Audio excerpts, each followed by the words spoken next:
करवा चौथ का व्रत। कार्तिक कृष्ण पक्ष की चतुर्थी को करवा चौथ आती है। इसमें गणेश जी का पूजन करके उन्हें पूजन दान से प्रसन्न किया जाता है। इसका विधान चैत्र की चतुर्थी में लिख दिया है, परंतु विशेषता यह है कि इसमें गेहूं का करवा भरकर पूजन किया जाता है और विवाहित लड़कियों के यहाँ चीनी के करवे पीहर से भेजे जाते हैं तथा इसमें निम्नलिखित कहानी सुनकर चंद्रोदय में अर्घ्य देकर व्रत खोला जाता है। कथा। एक साहूकार के 7 लड़के और 1 लड़की थी। सेठानी के सहित उसकी बहुओं और बेटी ने करवा चौथ का व्रत रखा था। रात्रि को साहूकार के लड़के भोजन करने लगे तो उन्होंने अपनी बहन से भोजन के लिए कहा। इस पर बहन ने उत्तर दिया, भाई अभी चांद नहीं निकला है, उसके निकलने पर अर्घ्य देकर भोजन करूंगी। बहन की बात सुनकर भाइयों ने क्या काम किया कि नगर से बाहर जाकर अग्नि जला दी और चलनी से जाकर उसमें से प्रकाश दिखाते हुए बहन से कहा, बहन चांद निकल आया है, अर्घ्य देकर भोजन कर लो। यह सुनकर उसने अपनी भाभियों से कहा कि जाओ तुम भी चंद्रमा को अर्घ्य दे लो, परंतु इस बात को भाभी जानती थी। उन्होंने कहा, भाई जी अभी चांद नहीं निकला है, तेरे भाई तेरे संग धोखा करके अग्नि का प्रकाश चलनी से दिखा रहे हैं। भाभियों की बात सुनकर भी उसने कुछ ध्यान ना दिया।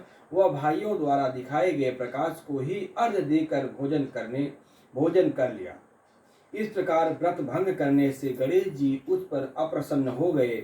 उसके बाद उसका पति सख्त बीमार हो गया और जो कुछ घर में था उसकी बीमारी में लग गया। जब उसे अपने किए हुए दोषों का पता चला तो उसने पश्चाताप किया।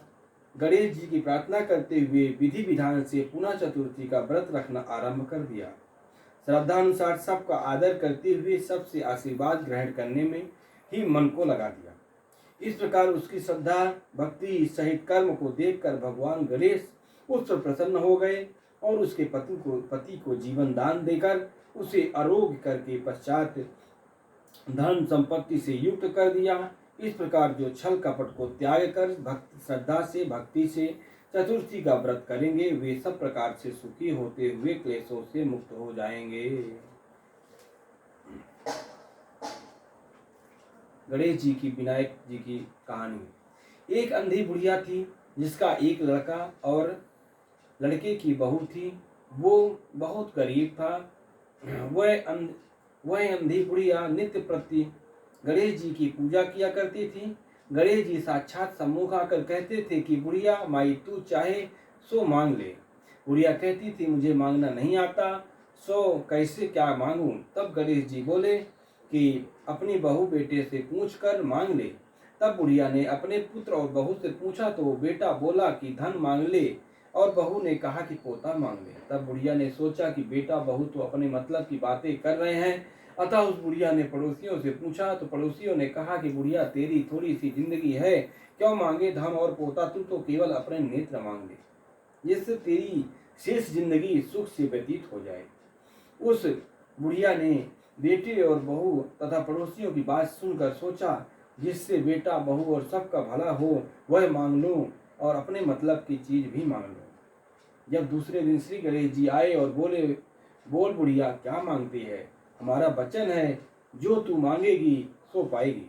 गणेश जी के वचन सुनकर बुढ़िया बोली, गणेश जी यदि आप मुझ पर प्रसन्न हैं तो मुझे 9 करोड़ की माया दे, निरोगी काया दे, अमर सुहाग दे, आंखों में प्रकाश दे, नाती पोता दे और समस्त परिवार को सुख दे तथा अंत में मोक्ष दे। बुढ़िया की बात सुनकर गणेश जी बोले, बुढ़िया माँ तूने तो मुझे ठग लिया, खैर जो कुछ तूने मांग लिया वह सभी तुझे मिलेगा। यह कहकर गणेश जी अंतर्ध्यान हो गए। हे गणेश जी जैसे बुढ़िया माँ का मांगने के अनुसार आपने सब कुछ दिया है वैसे ही सबको देना और हमको भी देने की कृपा करना। करवा चौथ का उज्जवल करने के लिए एक थाली में 14 जगह 4 पूरी और थोड़ा सा सीरा रख लें। उसके ऊपर एक साड़ी ब्लाउज और रुपए जितना चाहे रख ले। उस थाली के चारों ओर रोली चावल से हाथ फेर कर अपनी सासू जी के पांव लगकर उन्हें दे देवें। उसके बाद 14 ब्राह्मणों को भोजन करावें या दक्षिणा देकर अपनी बिंदी लगाकर उसे विदा